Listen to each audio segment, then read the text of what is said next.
rytas, dar kartą susipakavom, 1,5 valandas rytinis pasiruošimas, atsisveikinom su tuo vaizdu jūros ir važiuojam toliau.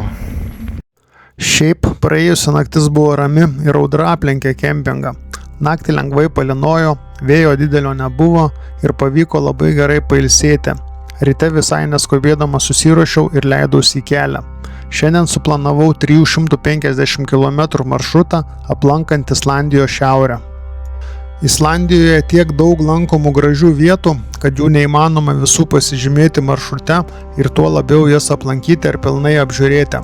Tai paprasčiausiai važiuodamas keliu pastebėjau uolas panašias į kanjoną ir šiaip pasukau žvilgtelėti, o patekau į vieną gražiausių ir ramiausių vietų Vatnajökull nacionalinėme parke. Kokia siena akmeninė. Atrodytų kaip irgi tektoninis lūžis koks nors. Žemė įkritus. O čia ugnikalniai tikriausiai iškilę iš žemės į paviršių. Tai didelis Asbirgi kanjonas, susiformavęs maždaug prieš 80 000 metų po Vatnajökull ledyno išsiliejimų kilusių milžiniškų potvinių, tekant Jökulsa Aflolum upei. Kanjonas yra žirgo pasagos formos, 3,5 km ilgio ir iki 1 km pločio. Jo sienų aukštis iki 100 metrų.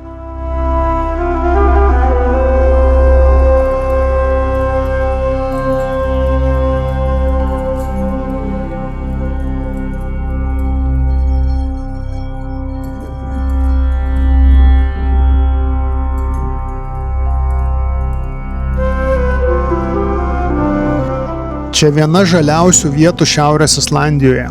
Gausu beržų, gluosnių, o apačioje samanų ir paparčių. Tai reta vieta Islandijoje, kur yra miško. Gaila, kad nebuvau šios vietos įtraukęs į savo maršrutą ir negalėjau skirti laiko Asbirgi kanjono pačiame gale esančio mažo, bet labai vaizdingo ežeruko Botsnjorn apžiūrai ir pasivaikščiojimui aplink jį. Svarbiausia, iki šio kanjono veda asfaltuotas kelias, tai su bet kokio tipo motociklu galima privažiuoti. Tikrai rekomenduoju šią vietą.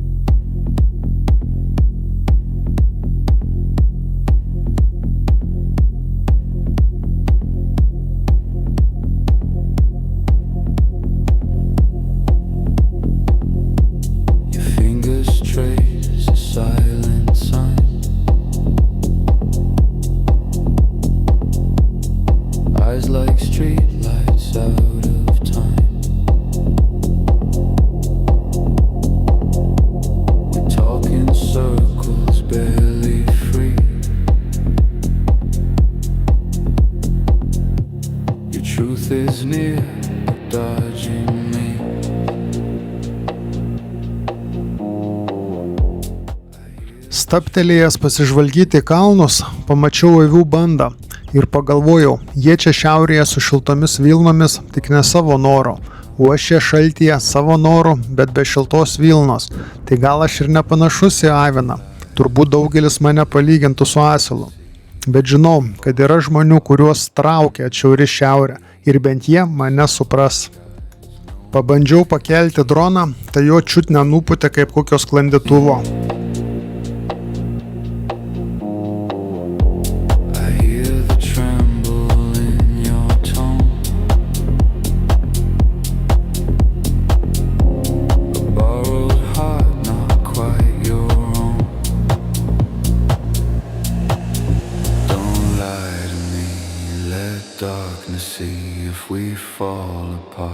Then let it be. No soft disguise, no broken key. Open the door, set me free. Don't lie.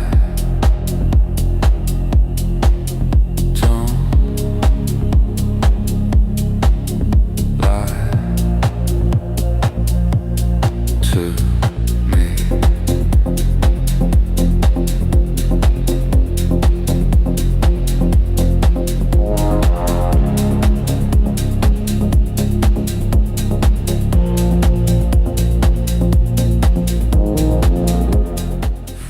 Vienas šios dienos tikslų buvo pravažiuoti šiaurinę Islandijos pakrantę tarp jūros vedančių kelių numeris 870 pro saloje šiauriausiai esančią vietą, kurios pavadinimą sunkiai ištarsiu, tai užrašysiu ekrane. Hraunhafnartangi kyšulė. Kaip jau man įprasta kelionėse, oro nepasirinksi. Tai vėl mane lydėjo rūkas ir protarpiai lengvas lietutis. Bet užtat atmosfera tikrai šiaurinė. Labai daug kilometrų buvo kelio ženklai apie palei kelią perinčius paukščius, kurie pastoviai skraidė aplink motociklą, matyt gindami savo lizdus nuo tokių plėšrūnų kaip aš. Kelias labai patiko, labai daug vietų siaura juosta tarp vandenų, pakrantėje įvairūs iš jūros išplauti medžiai, laivų detalės, žvejų tinklai ir virvės. Va tokia tikra pasaulio krašto atmosfera.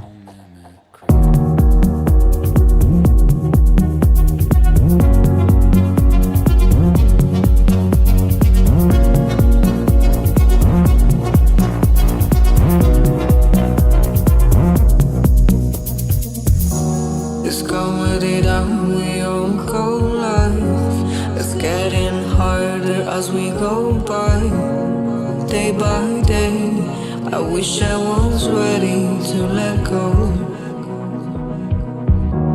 We both grow old, but we never learned how to play cool when all got bright. There's nothing left around us, but at least you're mine. At least you're mine.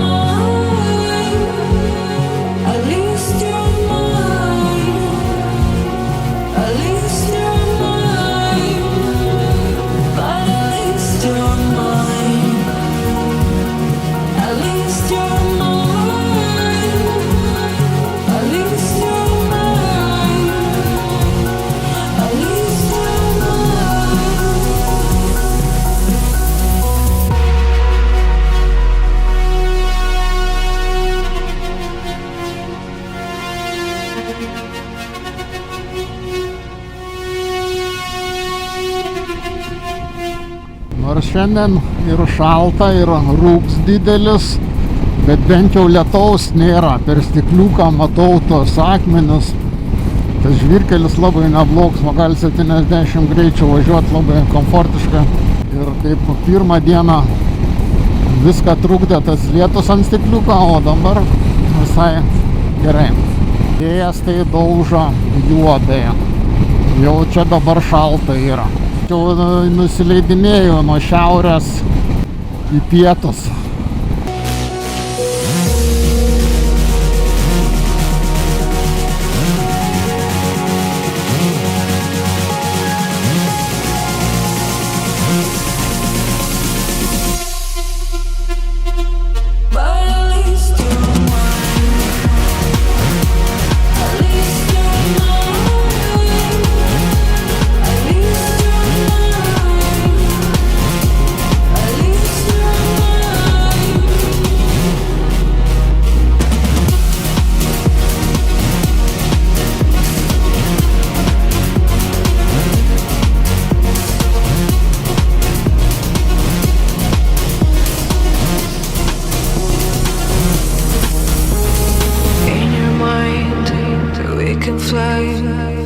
Don't look down, we'll hit the ground.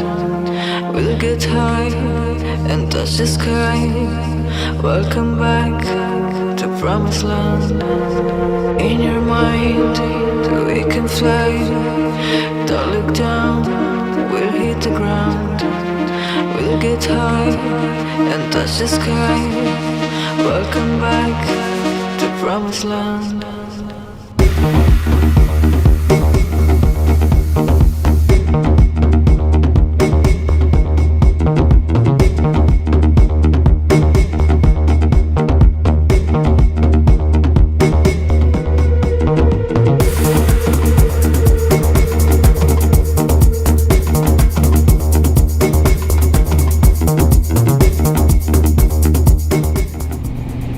Kaip paukštukai skraida, super.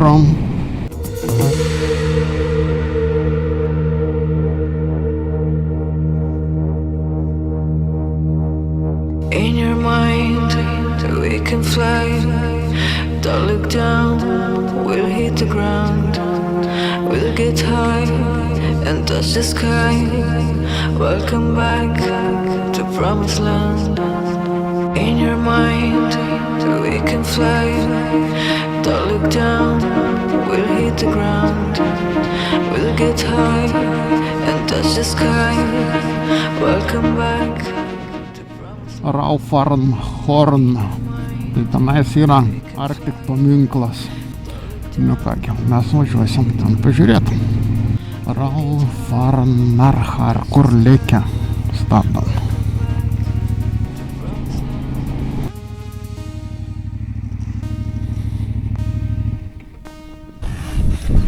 Kaip žinodams, šiandien pasiėmiau arbačikės.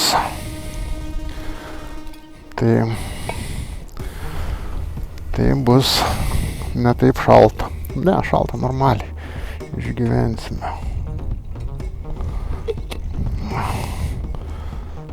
Termosiuks privertė. Kaip čia neprivertė? Pravertė. Į sveikatą.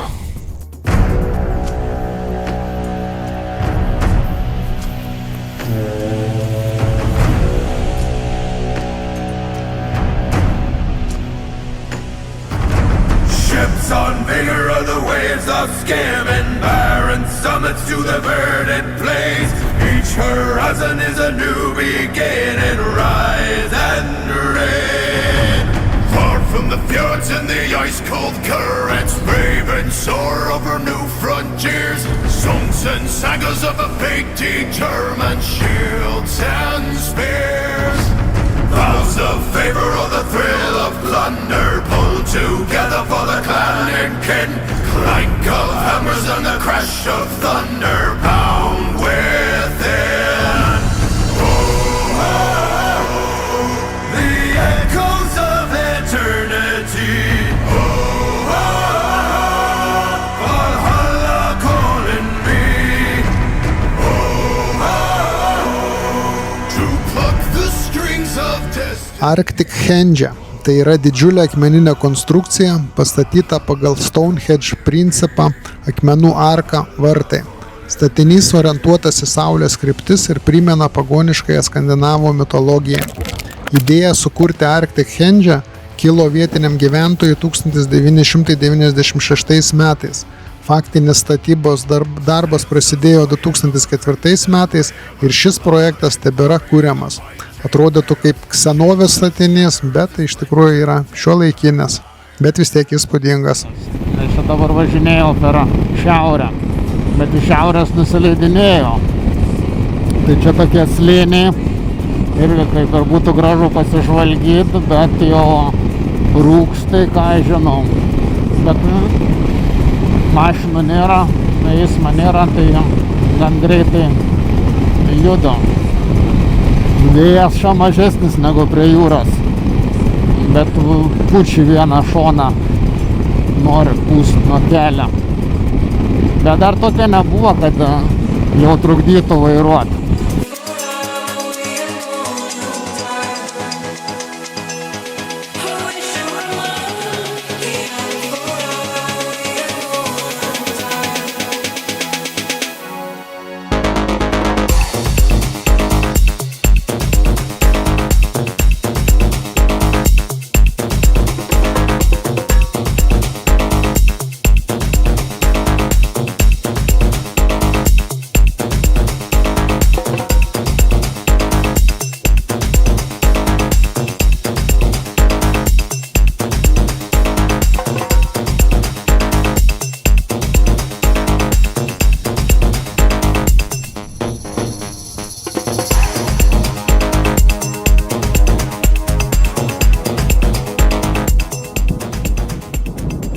Teko pasivaikščioti kokius 3 kilometrus per įvairius akmenis, norint prieiti arčiau 2 krioklių, kad juos pasižiūrėti.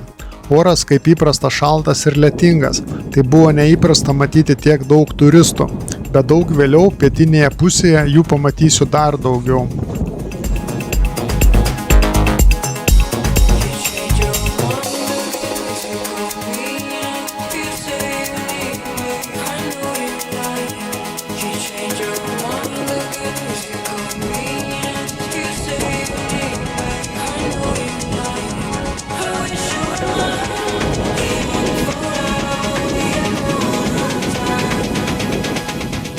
Detifos yra laikomas galingiausiu Europos kriokliu pagal vandens tėkmę. Jis įspūdingas savo dydžiu, triukšmu ir jėga. Stovint šalia net vibruoja žemė. Aukštis 44 metrai, plotis 100 metrų, vidutinė vandens tėkmė 193 kubiniai metrai per sekundę, viena didžiausia Europoje. Vanduo neša ledynų nuosėdas iš Vatnajökull ledyno, purslai pasiekia 100 metrų.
Nuo Detifos, kiek prieš srovę, netoliese yra dar vienas platus krioklys Selfos.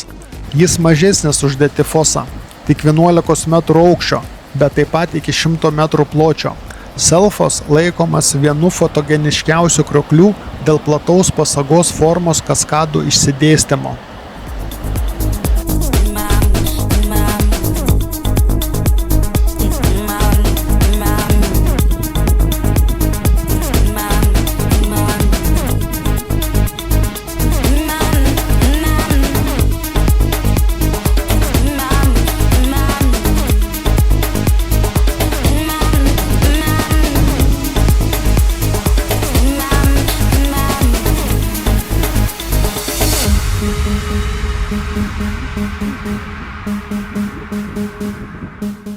Islandiška mėsos sriuba už 14 eurų.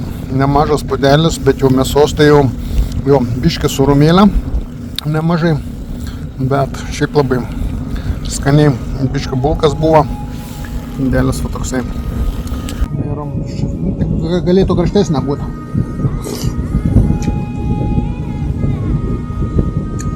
Gerai. Gerai pasivaikščiau. Smagiai.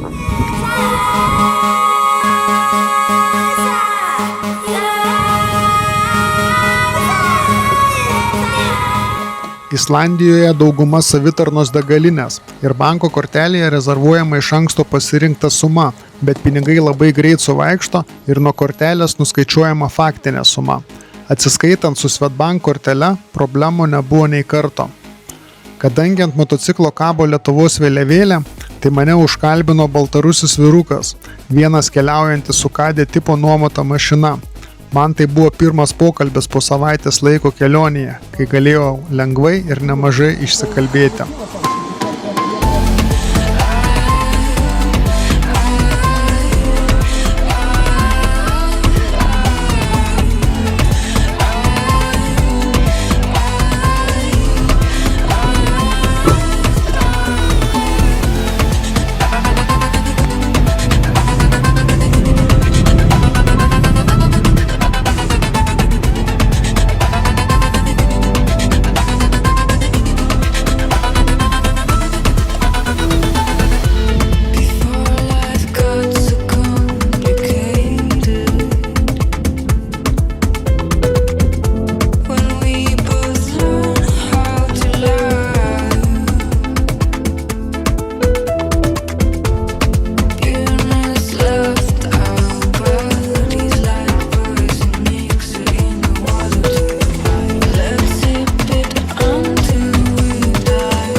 Štai taip atrodo įvažiavimas į rūką.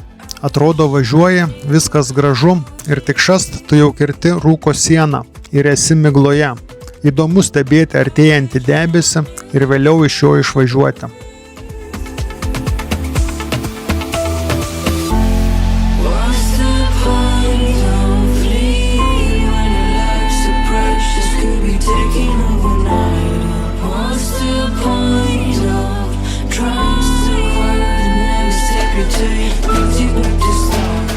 Prie pat pagrindinio pirmo žiedinio kelio, jungiančio Akureirį ir Mivatną ežero rajoną, stabtelėjau prie Godafos krioklio. Godafos yra vienas geriausiai žinomų ir lengviausiai pasiekiamų krioklių Islandijos šiaurėje.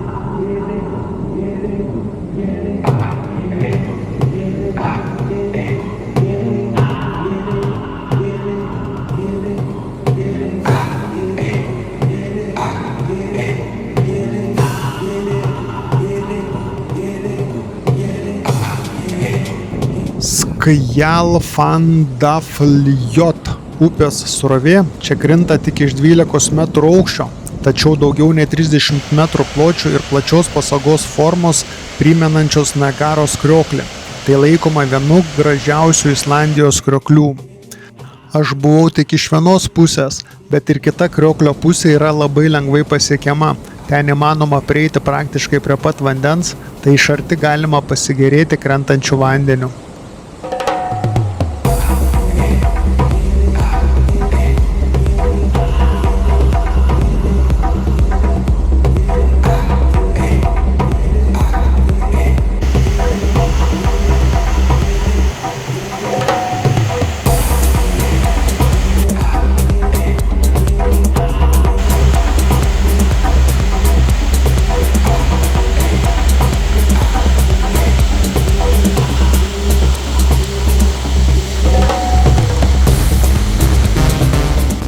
Nors dieną šiaurėje kiek pašaliau, bet lietaus apranga puikiai apsaugojo nuo trumpalaikio lietaus per dieną, tai vakare nebuvau sušlapęs rūbo.